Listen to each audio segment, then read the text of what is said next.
অ্যান্টিবায়োটিকের রেজিস্ট্যান্স বৃদ্ধি বাংলাদেশের স্বাস্থ্য খাতের জন্য গুরুতর হুমকিতে পরিণত হয়েছে। বিশেষজ্ঞরা বলছেন, অপ্রয়োজনীয় ও অনিয়ন্ত্রিতভাবে ব্যবহারে ওষুধ কার্যক্ষমতা হারাচ্ছে, যার ফলে সাধারণ সংক্রমণ মারাত্মক রূপ নিচ্ছে।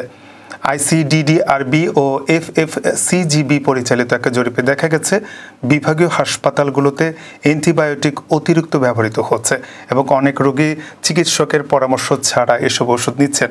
এমনকি নির্ধারিত ডোজ শেষ না করেই ওষুধ খাওয়া বন্ধ করে দিচ্ছেন অনেকেই। ঢাকা, চট্টগ্রাম, রংপুর, খুলনা, ময়মনসিংহ সহ বিভিন্ন বিভাগে ওষুধ ব্যবহারে বিশ্ব স্বাস্থ্য সংস্থার গাইডলাইন মানা হচ্ছে না বলে জানা গেছে। বিশেষজ্ঞরা বলছেন, ভুল ওষুধ প্রয়োগ এবং গাইডলাইন না মানার কারণে জীবাণু রেজিস্ট্যান্স ক্ষমতা বেড়ে যাচ্ছে। চিকিৎসা বিশেষজ্ঞরা সরকারের কাছে অ্যান্টিবায়োটিকের নিয়ন্ত্রিত বিক্রি ও প্রয়োগে কঠোর ব্যবস্থা গ্রহণের আহ্বান জানিয়েছেন। বিশেষ করে চিকিৎসকের ব্যবস্থাপত্র ছাড়া অ্যান্টিবায়োটিক বিক্রি বন্ধে আইন প্রয়োগের জোর তাগিদ দিয়েছেন তারা।